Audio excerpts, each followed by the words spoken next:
في ستات أول ما يتجوزوا بعد شهرين 3 نسمع الخبر الجميل مبروك الحمل، لكن في ستات تانية كل مرة الحلم بيقرب ومرة واحدة بيطير ما بين إيديهم. لو أنت بتسمعيني ممكن تكوني أنت واحدة من الستات دي، ولو أنت بتسمعني ممكن تكون زوجتك واحدة منهم. هالة كانت واحدة منهم. مين هالة وإيه حكايتها؟ ده اللي انتوا هتعرفوه في الدقايق اللي جاية. خليكم معايا للنهاية عشان بإذن الله هتستفيدوا.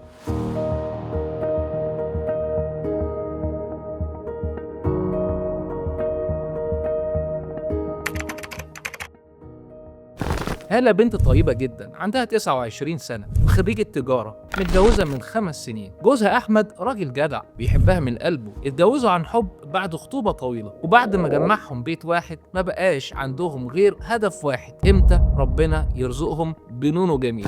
عدى أول شهر والتاني والتالت مفيش حمل حصل. بدأت هالة تقلق، وخصوصا إن أحمد جوزها وحيد مامته وباباه، وكان نفسه دايما يخلف 10 عيال زي ما كان بيقول. في الشهر الرابع من الجواز الدورة اتأخرت يومين، عملت اختبار حمل منزلي، التحليل طلع إيجابي، يعني في حمل.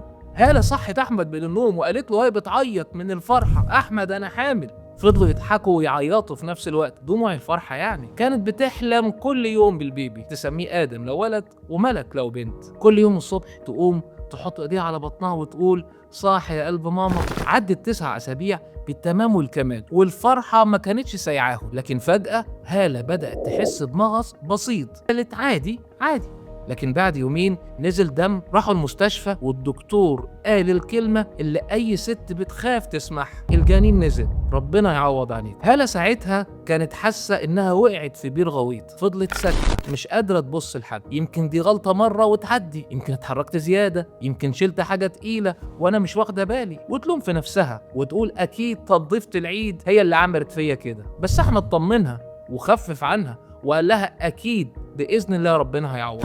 عدى سنة والحمل فضلوا مستنيينه سنة كاملة لحد ما أخيرا حصل. بس المرة دي كانت مختلفة شوية. هالة ما كانتش بتفرح، كانت مرعوبة. كل يوم تقيس الضغط، تمشي بالراحة، ما تطبخش، ما تشيلش حاجات تقيلة. كانت بتقول بينها وبين نفسها أنا حتى خايفة تنفذ غلط. وبالرغم من كل الحرص ده، وبالرغم إنها كانت بتتشهد كل لما يعدي أسبوع من حملها على خير، إلا إنه في الأسبوع السابع نفس الوجع ونفس الدم ونفس النهاية. رجعت للدكتور اللي كان بيتابعها في العيادة وهي بتعيط، قالت له أنا بعمل كل حاجة صح، ليه بيحصل لي كده؟ بعد 2 من المشهد المؤلم ده وإحساس هالة الدائم بالخوف، وتقعد تتذكر التفاصيل الأليمة لكل مرة اللي الحمل فيها ما كملش، إلى إنه الحمل حصل للمرة الثالثة وفجأة من غير تخطيط. وبعد ما كانت فقدت الأمل، كانت بتخاف حتى تفرح. كانت بتقول أنا مش عايزة أفرح، خايفة الحلم يتكسر تاني. المرة دي غيرت الدكتور اللي كانت بتتابع معاه. الدكتور الجديد طلب منها شوية تحاليل وخلاها تمشي على علاجات ما كانتش خدتها في الحملين اللي فات. المرة دي الحمل كامل ووصلت لحد الأسبوع ال12، وبدأت تحس بأعراض حمل ما كانتش بتحس بيها قبل كده. أمل كبير، وكل ما كان البيبي بيكبر كل ما كان خوفها بيكبر أكتر. ابتدت تفكر عشان تنسي نفسها في لبس البيبي وتفكر في الاسم. لكن في نهاية الشهر الثالث حست بنفس الألم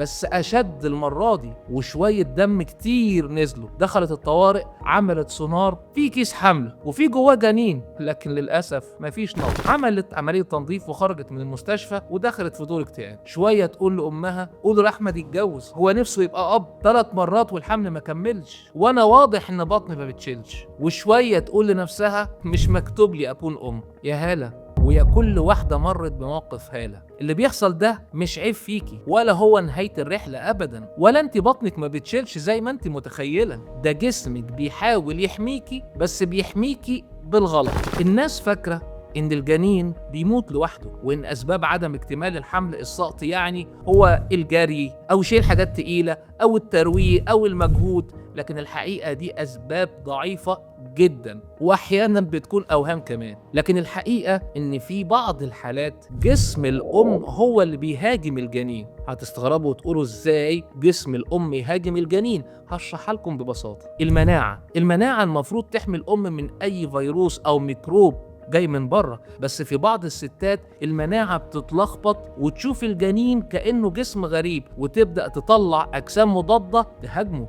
تخيلي كده المناعة زي ضابط مرور متوتر، كل ما يشوف عربية مش مألوفة يوقفها حتى لو فيها طفل صغير. الأجسام المضادة دي بتهاجم المشيمة اللي بتغذي البيبي، وبتعمل تجلطات في الشعيرات الدموية بتاعت المشيمة، فتقفل الطريق اللي بيوصل الأكسجين والغذاء للجنين، والنتيجة الجنين بيموت في أول الحمل، مش لأنه ضعيف لكن لأن جسم الأم ما سمحش للجنين ده إن هو يعيش. اسمه الإجهاض المناعي المتكرر، وبيمثل حوالي من 15 ل 20% من حالات الإجهاض اللي بتحصل بعد الحمل، سواء حمل عادي أو حتى الحقن المجهري. إزاي الجهاز المناعي بيهاجم الجنين؟ عن طريق أكتر من سبب، عدوا معايا ويا ريت تحفظوها كويس. 1. الأجسام المضادة للفوسفوليبيد، اسمها بالإنجليزي أنتي فوسفوليبيد أنتي بوديز. 2. خلايا مناعية زيادة عن اللزوم، بتتسمى الخلايا القاتلة بالإنجليزي نيتشرال كيلر سيلز، بتهاجم الجنين. 3. وجود أجسام مضادة ضد الDNA. 4. وجود أجسام مضادة ضد الغدة الدرقية. كل دي حاجات ممكن تخلي المناعة تتلخبط وتشوف الجنين كأنه عدو، وعشان كده بنعمل تحاليل كتير قبل ما بنحكم عشان نعرف السبب الحقيقي. مش كل واحدة حملها ما كملش يبقى عندها مناعة متلخبطة، بس لما نلاقي النمط ده متكرر لازم نتحرك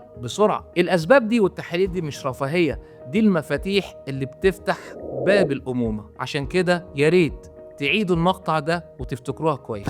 الخبر الجميل ان الحالات دي ليها علاج ناجح جدا، بس لازم يبدأ قبل الحمل ما يحصل او اول ما التحليل يطلع موجب. العلاج بيشمل حقن سيولة اسمها بالعلمي هيبارين يوميا تمنع التجلط في المشيمة، 2 أسبرين أطفال بجرعة صغيرة عشان يساعد الدم إن يوصل للجنين، 3 كورتيزون بجرعة محسوبة يهدي المناعة ويمنعها إنها تهاجم الجنين، 4 علاج مناعي IVIG في بعض الحالات الصعبة، 5 حمض الفوليك العالي والفيتامينات لتحسين جودة البويضة، وده من قبل الحمل بشهر على الأقل، وكله بيتعمل تحت متابعة دقيقة وكل أسبوع سونار عشان نطمن إن البيبي لسه بيكمل بخير. واغلب الستات اللي بياخدوا العلاج ده باذن الله بيكملوا الحمل للنهايه ويشيلوا بيبي سليم في حضنهم. حاجه لما جات لنا المركز واتعمل لها تحاليل اللازمه وتشخص السبب اجهاض مناعي متكرر، اخذت العلاج ده كله بالتزام، حملت والحمل كمل بفضل الله، وفي الشهر التاسع ولدت بالسلامه. رجعت الاستشاري اللي كانت بتتابع معاه في المركز في زياره ما بعد الولاده شايله بيبي صغير